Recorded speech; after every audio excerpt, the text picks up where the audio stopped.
sore. Halo, selamat sore.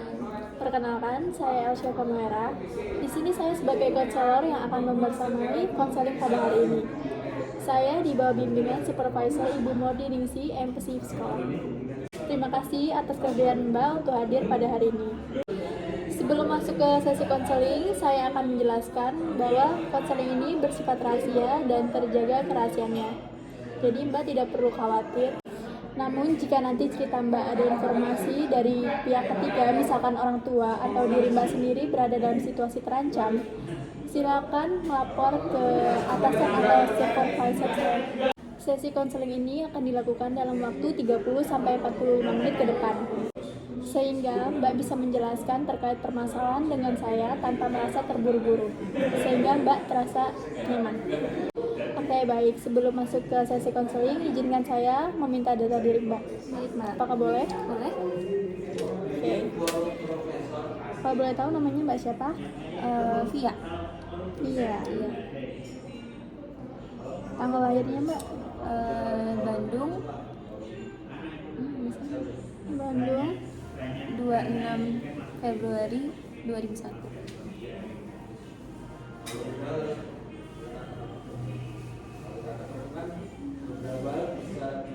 Oke. Kalau boleh tahu Mbak, ini sekarang lagi menempuh pendidikan apa? Lagi kuliah atau bekerja? Kuliah, Mbak. Kuliah. Iya. Kalau boleh tahu kuliah di mana Mbak? Kuliah di UNY UNY, semester berapa? semester 7. Wih, berarti udah mahasiswa tingkat akhir ya? Iya. Habis KKN sih, Kak, kemarin. Habis KKN. Iya. Kalau boleh tahu kakaknya di mana Mbak? Di Gunung Kidul. Jauh ya, Iya, Gunung jauh. Kidul. Selama berapa bulan kalau KKN? Kemarin itu sekitar 3 bulan. Cukup lama ya? Iya. Gimana Mbak KKN-nya? Seru nggak? Seru sih, Kak, tapi ya capek juga sih karena di situ kayak susah banget mencari makan gitu. Jadi kayak lebih ke makan sih, kalau lingkungannya suka. Kayak karena warganya ramah-ramah ya, Warganya pasti ya. ramah. Oke, kalau boleh tahu Mbak Via ini alamatnya di mana ya? Alamatnya saya di Jalan Gedong Kuning, Kak. Jalan Gedong Kuning. Nomor 29. Maaf, 29. Berarti sekarang domisilinya di Jogja atau Di Jogja. Di Jogja. Sekarang di Jogja. di Jogja ngekos atau sama orang tua? Ini ngekos, Kak. Oh, ngekos. Oke.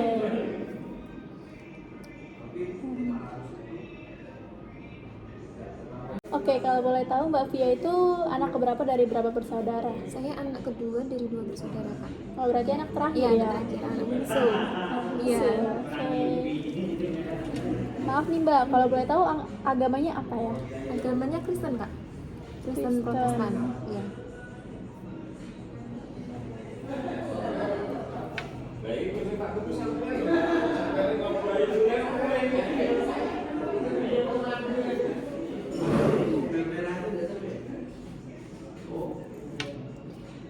Kalau untuk statusnya Statusnya saya berpacaran. berpacaran, berarti belum menikah ya? Belum. Kuliah dulu, Kak. Oke. Kalau untuk pekerjaan Mbaknya berarti cuman mahasiswa aja ya? Berarti nggak bekerja atau ada kuliah sambil bekerja? Saya itu kalau misal pas hari tertentu gitu, Kak, kayak Natalan atau Lebaran gitu saya open PO. Jadi buat kue kering gitu, Kak. Kue kering ya? Heeh. Kayak kue nastar gitu Iya, ya? kue nastar, kastengel gitu. Wah. Selebihnya saya kuliah gitu. Jadi cuma untuk mengisi pas hari libur gitu loh, Kak. Berarti kalau untuk kue-kuenya itu berarti yang pesen tuh teman-teman orang-orang terdekat Iya, atau orang-orang terdekat, terus juga saya iklan di WA gitu, di Instagram gitu. produktif Iya. sekali ya? Iya, Kak. Nah, kalau untuk keluhan psikologisnya ada nggak ya Mbak? Keluhan psikologisnya itu kayak stres sih, Kak. Stres. Selain stres, ada lagi? Mudah merasa bersalah kan. Oke, mudah merasa bersalah. Iya. Kalau untuk permasalahannya ini dari 1 sampai 10 kira-kira berapa? 7,5. 7,5. Berarti masih bisa diatasi ya? Iya. Belum terlalu parah banget. Oke, Mbak Via. Dalam seminggu terakhir ini pernah merasain sakit kepala? Iya benar kak. Oke. Kalau kurang nafsu makan iya tadi ya? Iya. Sulit tidur? Iya juga. Kalau mudah takut? Enggak sih kak. Tegang? Enggak juga. Cemas? Kadang-kadang cemas. Cemas juga ya. Kalau boleh tahu cemasnya itu karena apa ya? Karena takut ini sih, kayak tadi sih merasa bersalah gitu kak. Jadi kayak misal kita habis misalnya kita habis ngomong sama orang lain gitu, terus jadi kepikiran terus gitu, tadi aku nyakitin enggak ya gitu, jadi cemasnya di situ gitu. Oke. Gemetar nggak ya? Enggak. Gangguan perut? Enggak. Enggak. Sulit konsentrasi? Iya. Iya. Sedih? Sedih iya juga sih. Sulit mengambil keputusan? Enggak ya? Enggak. Kehilangan minat? Enggak juga. Rasa tidak berguna? Enggak. Mudah lupa? Iya, udah lupa ya. Mudah lupa ya? Contohnya kayak apa mbak? Kok bisa mudah lupa? Misal kayak mau buat barang apa gitu, kadang lupa gitu kak. Lupa naruhnya di mana Lupa naruh gitu di ya? mana, lupa mau bawa juga gitu. Jadi hal-hal sekarang kan juga lupa gitu. Gitu, oke. Tadi ngerasa bersalah juga ya? Iya. Oke, mudah lelah? Iya. Juga. Putus asa? Enggak. Enggak. Mudah marah? Enggak. Mudah tersinggung? Iya, kadang. Mimpi buruk? Enggak. Enggak ya? Dan yang terakhir tidak percaya diri? Enggak juga. Enggak juga. Oke. Mbak Via, boleh diceritakan tujuan Mbak datang ke psikolog itu karena apa? Saya mau menceritakan pengalaman saya kepada Mbak selaku psikolog mengenai hubungan toksik gitu. Jadi hubungan toksik saya sama pacar saya gitu. Berarti toxic relationship ya? Iya. Oke. Boleh diceritakan kembali toksiknya itu karena apa Mbak? Boleh Mbak ceritakan dari awal permasalahannya seperti apa? Jadi kami tuh kan LDR nih kak gitu. Nah, dia juga bekerja gitu. Pacar saya tuh kan sebagai abdi negara kan kak. Nah, dia tuh dinas di Aceh. Ya. Nah, saya tuh sebagai pacar tuh pasti pengen punya waktu lebih atau peluang gitu ya. Namanya juga kita LDR gitu kan ya kak. Tapi dia tuh sibuk dan ujung-ujungnya kami tuh berantem. Jadi karena aku minta waktu lebih tapi dia sibuk, tambah LDR juga, akhirnya berantem. Dan dia tuh kayak lebih ke apa ya, lebih ke kayak maki-maki saya gitu. Jadi terkesan tuh saya ngerasa kalau dia itu tuh kasar sih sebenarnya, tapi untuk kasar secara fisik sebenarnya enggak ya kak, cuman mungkin lebih ke omongan gitu yang bikin saya tuh sakit hati atau tersinggung gitu. Itu sih kak. Terus juga karena LDR tadi tuh juga mungkin kayak memicu permasalahan ini gitu. Jadi dia juga mungkin udah capek, terus dia juga tersinggung juga. Saya juga butuh waktu dia, saya juga ngomel-ngomel juga sama dia gitu. Tapi dia mungkin nggak bisa nggak bisa menghadapi saya gitu. Jadi udah dia juga kasar gitu sama saya. Gitu. Mungkin gini ya, dia kan udah capek kerja, banyak juga butuh waktu. Tapi ya gimana ya? Gimana ya? Susah juga sih mbak kalau LDR itu. Pasti kan bawaannya juga overthinking. Iya, Dia sana iya, gimana benar, ya, Kak. sama siapa? Iya, benar banget. Cuman ini permasalahannya tuh karena waktu ya. Iya. Kurang waktu. Oke. Terus saya merasa kalau itu tuh juga masuk ke dalam toksik gitu loh kak, karena juga kita sama-sama hubungan kita nggak sehat gitu loh, jadi kita sering berantem. Iya. Terus juga dia juga ibarat kata perkataannya tuh menyakiti saya gitu, jadi membuat saya juga overthinking. Terus yang tadi saya juga bilang ke kakak kok saya tuh mudah tersinggung gitu, sedih juga. Nah itu juga mungkin membuat saya tuh susah tidur, pikiran cemas gitu. Kalau untuk hubungannya itu udah berapa lama mbak? Udah mau 3 tahun ini kak. Oh udah cukup lama ya? Cukup lama. Tahun. LDR-nya berarti udah 3 tahun juga? Iya, 3 tahun juga. Nah seperti yang mbak bilang tadi, dia katanya ngomong-ngomong kasar. Iya. Kata-kata kasar. Itu biasanya kata-kata kasar itu dikeluarkan itu setiap hari atau cuman kadang aja pas dia lagi capek kerja?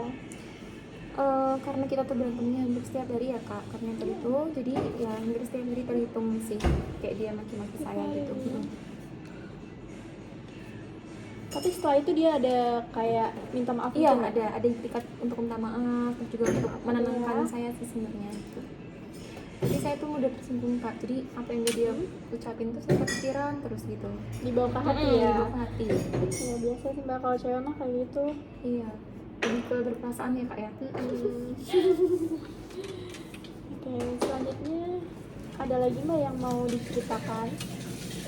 Kalau itu sih kak, saya tuh ya merasa karena saya tuh di hubungan toksik ini, jadi tuh saya juga butuh bimbingan dari kakak selaku psikolog untuk menenangkan saya itu gimana gitu kak. Karena saya juga bingung gitu cara mengatasi gimana biar juga kita tuh sama-sama mengerti satu sama lain gitu. Aku juga nggak ngerti juga. Kalau boleh tahu nih mbak, selama LDR 3 tahun ya seperti mbak bilang, pernah nggak kalian bertemu?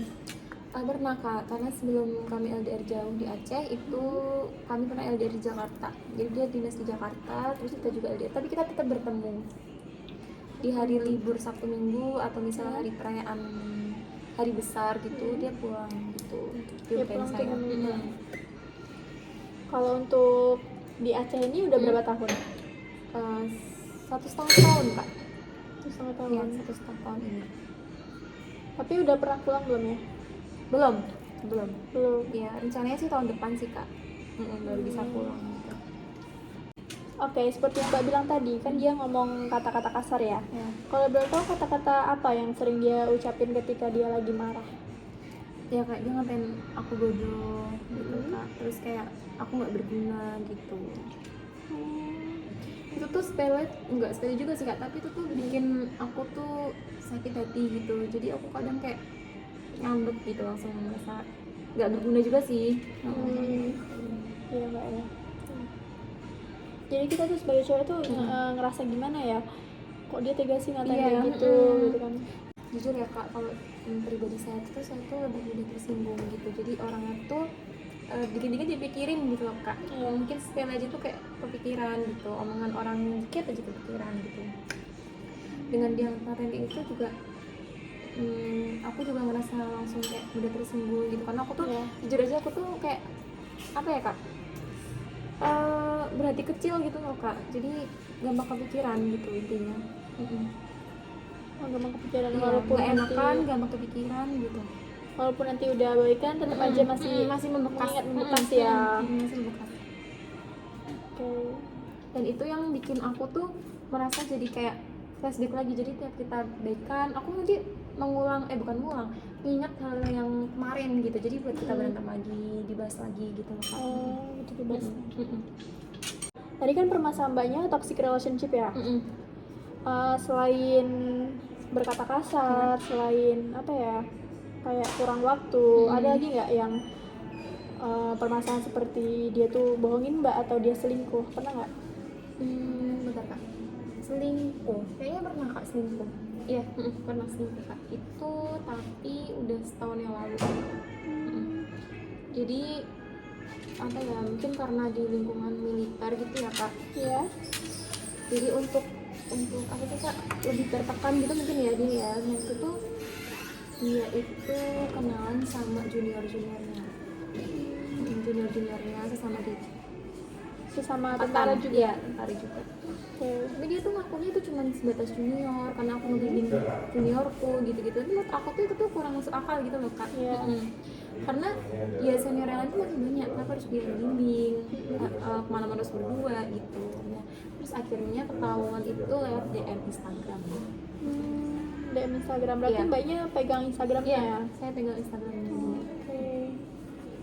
Terus juga untuk berbohong itu juga sering sih kak, berbohong itu contohnya kayak misal dia itu di rumah tapi dia bilang dia tuh giat, nah kayak gitu. Jadi dia ya tadi sih kak, aku tuh merasa kurang ada waktu karena dia tuh seolah-olah sibuk tapi dia tuh sebenarnya nggak sibuk gitu loh. Jadi dia tuh lebih kayak di rumah gitu. Terus juga mungkin kayak di depan dia larinya tuh ke hiburan malam. Sempat hiburan malam juga ya. Dan jujur aku tuh nggak suka cowok yang rokok, cowok yang pokoknya pergi ke tempat kayak gitu kak. Jadi aku larang dia. Di situ juga kita berantem. Ya itu juga aku merasa itu juga toxic juga kak.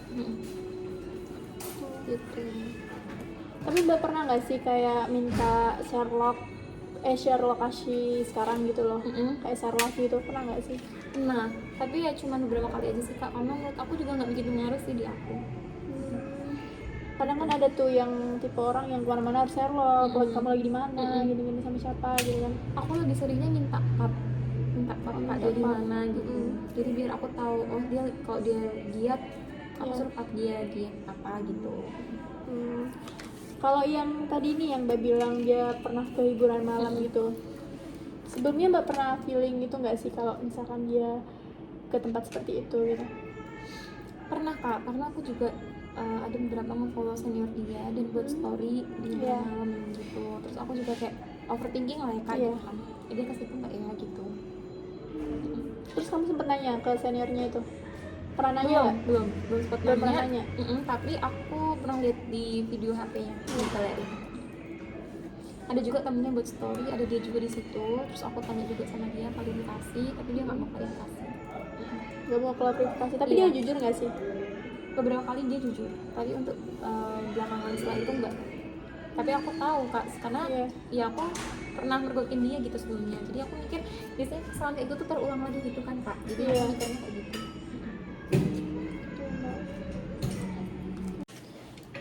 Tadi kan Mbak bilang dia pernah berselingkuh dengan rekan kerjanya ya. Nah itu setelah Mbak tahu dia berselingkuh, perasaan Mbak tuh gimana?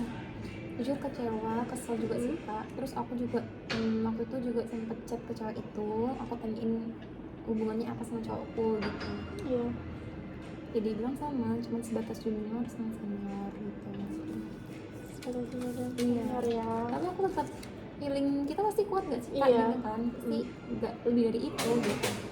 Tapi setelah itu kamu berusaha mencari tahu lagi nggak gimana caranya biar kayak terbukti kalau emang dia tuh selingkuh gitu? Setelah aku atau DM stop di situ gitu? Iya, stop di situ. Setelah aku DM cewek itu, dia juga klarifikasi. Ya udah aku diemin aja, aku udah nggak bahas lagi. Karena aku nggak mau semakin sakit. Gitu.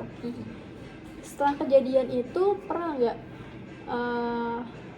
berapa hari atau berapa bulan kemudian dia melakukan hal yang sama, berselingkuh lagi? Enggak sih, tapi lebih seringnya ke tempat hiburan malam itu kak, yang aku tahu setiap malam. Iya, kalau kata seniornya sih itu karena ajakan senior ya, tapi menurut aku kita menolak gitu loh kak. Maksudnya aku juga bilang ke cowokku kan, selagi itu nggak baik ya ditolak gitu. Tapi dia juga tetap ikut ya. Tapi dia ini nggak sih, jujur nggak sih kalau misalkan dia lagi diajak senior mau ke tempat hiburan malam, atau dia tuh berbohong biar kamu tuh nggak marah gitu? Lebih sering berbohong. Tapi kamu tahu dia lagi pergi? Tahu, karena seniornya juga buat story dan ada dia di situ kak. Jadi aku langsung tahu. Ingat ya.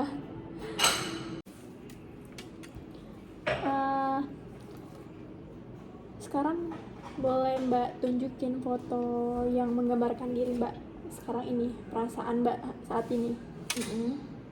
Ada nggak ya fotonya? Ini sih. Oh iya. Kalau boleh tahu ini menggambarkan apa ini Mbak?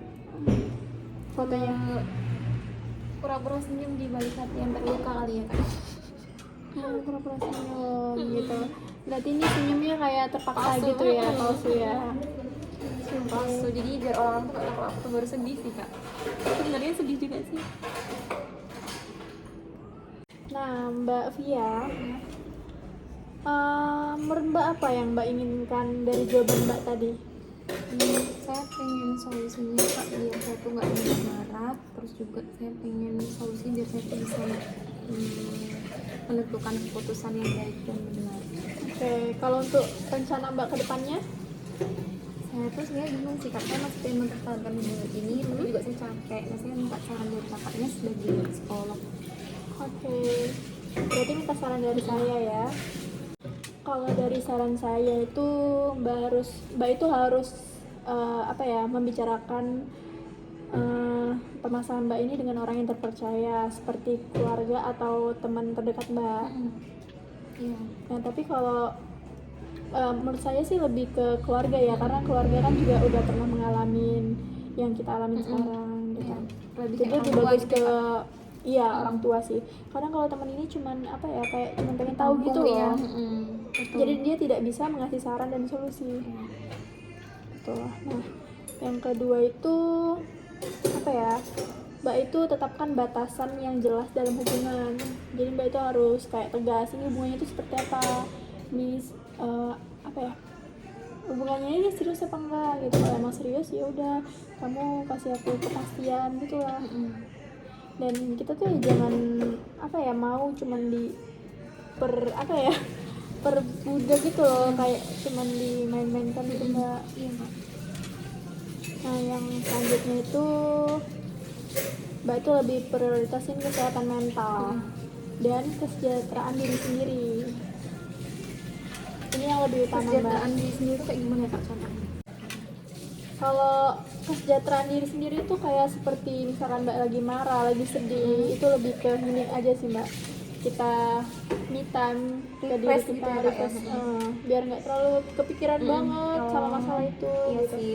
Kalau misalkan kita happy aja kan pasti kan sejenak lupa ya atas permasalahan yang terjadi tadi. Oke, jika Mbaknya memutuskan untuk mengakhiri hubungan, yang pertama itu buatlah rencana yang aman untuk keluar dari hubungan. Terus yang selanjutnya itu putuskan kontak secara total jika memungkinkan. Jadi kalau misalkan Mbak udah putus ya udah Mbaknya tuh nggak usah menyimpan kontak dia lagi atau berhubungan lagi gitu, karena itu menurut saya tuh sama aja, kita nggak bakal bisa move on dari dia. Iya sih Kak. Iya. Nah yang terakhir yang paling penting itu adalah fokus pada pemulihan diri dan pengembangan pribadi Mbak. Jadi Mbak berusaha memperbaiki diri sebaik mungkin biar dapat cowok yang benar-benar apa ya, Tulus gitu Kak. tulus, yang lebih baik lah dari dia. Karena juga percuma Mbak menurut saya kalau mempertahankan hubungan toksik. Ini aja dia pacaran udah seperti itu ya, apalagi nanti kalau Mbaknya udah nikah gitu. Terus kalau misalnya dia masih kekeh buat hubungin kita gitu gimana Kak caranya? Yang seperti saya bilang tadi, kalau misalkan emang udah bener-bener putus ya udah kita hapus kontaknya, kita blokir gitu, pasti kan dia nggak bakal bisa hubungin kita lagi. Palingnya kalau bisa hubungin kita dari orang-orang terdekatnya, seperti yang Mbak bilang tadi, seniornya gitu kan. Nah gitu. Cuman ya itu kan perlahan, jangan langsung tiba-tiba langsung semuanya di itu enggak, karena kan juga kita harus butuh apa ya, kekuatan untuk itu semua gitu loh nggak sih. Nah yang terakhir itu ada hal yang perlu diingat Mbak itu nggak pantas sih mendapatkan perlakuan buruk dari dia. Terus kebahagiaan itu dan kesehatan mental Mbak itu adalah prioritas. Karena gimana ya Mbak, karena kan sekarang kan banyak tuh orang yang apa, kesehatan mentalnya tuh kena karena baik itu dari pasangan atau dari keluarga. Nah mereka kan sering apa ya, kayak mohon maaf ya, ini kayak stres terus jadi gila gitu kan. Ya itu salah satu faktornya. Paling pentingnya kesehatan mental sih ya Kak. Kesehatan mental, karena itu banyak di Indonesia ini kan ada berapa persen gitu permasalahan kesehatan mental, yang paling banyak. Iya sih gitu. Terus yang terakhir itu perubahan itu membutuhkan waktu dan proses, jadi nggak langsung apa ya, berubah drastis gitu enggak, jadi harus butuh perlahan lah waktu. Oke. Tadi kan Mbak bilang katanya membutuhkan waktu dan proses ya Mbak. Pasti kan kita juga susah buat move on ya. Nah itu kalau misalnya nih kita dideketin sama cowok, itu apa yang kita lakuin ya Mbak? Apa kita langsung menerima atau gimana? Kalau dideket cowok sih ya udah Mbak, welcome aja gitu. Gimana ya, Mencoba ya untuk mencoba buka hati walaupun nggak langsung buka gitu kan Mbak. Ya kalau untuk cuman berteman gitu ya monggo silahkan, itu kan tergantung dari Mbaknya sendiri gitu. Mbak, terus saya mau tanya nih, saya tuh kan udah berulang kali juga ngajak pacar saya buat putus, karena tuh udah capek gitu, tapi dia tetap nggak mau. Terus saya tuh harus gimana ya Mbak? Karena tuh seolah-olah tuh dia tuh kayak yang punya hak gitu, biasanya juga gitu, kak saya juga kan. Ya kalau menurut saya itu kembali ke kalian masing-masing sih Mbak. Mbak tuh harus apa ya, pertegas ke dia gitu. Karena gimana ya, kalau laki-laki itu udah selingkuh, main tangan itu tuh agak sulit untuk berubahnya. Jadi Mbak tuh harus buat kesepakatan bersama, kalau misalkan dia udah apa ya, kalau misalkan dia ngulangin lagi, Mbak itu harus ngasih konsekuensi gitu. Tapi ya itu kembali ke diri Mbak lagi. Mbak tadi kan pengennya mengakhiri hubungan ya. Kalau mengakhiri hubungan ya udah sih Mbak, langsung aja sih cut off semuanya. Iya. Ya kok masalah dia mau putus atau enggak ya itu salah dia sendiri, kenapa dia kayak gitu gitu kan. Oke Mbak Via, waktu sudah selesai, sesi konseling akan segera berakhir. Apakah ada yang ingin ditanyakan sebelum sesi konselingnya ditutup? Cukup Pak. Oke, jika cukup, umur Mbak seberapa cukup membantu permasalahan yang sudah diceritakan tadi? Dari 1 sampai 10, kira-kira skornya berapa? 9,5. 9,5, berarti cukup membantu ya Mbak? Membantu. Membantu. Oke. Saya mohon maaf ya Mbak jika terjadi ada salah kata atau salah pengucapan. Dan kita akan bertemu di sesi konseling berikutnya. Ya, Terima kasih Mbak. Ya, sama-sama. Selamat berjalan. Ya.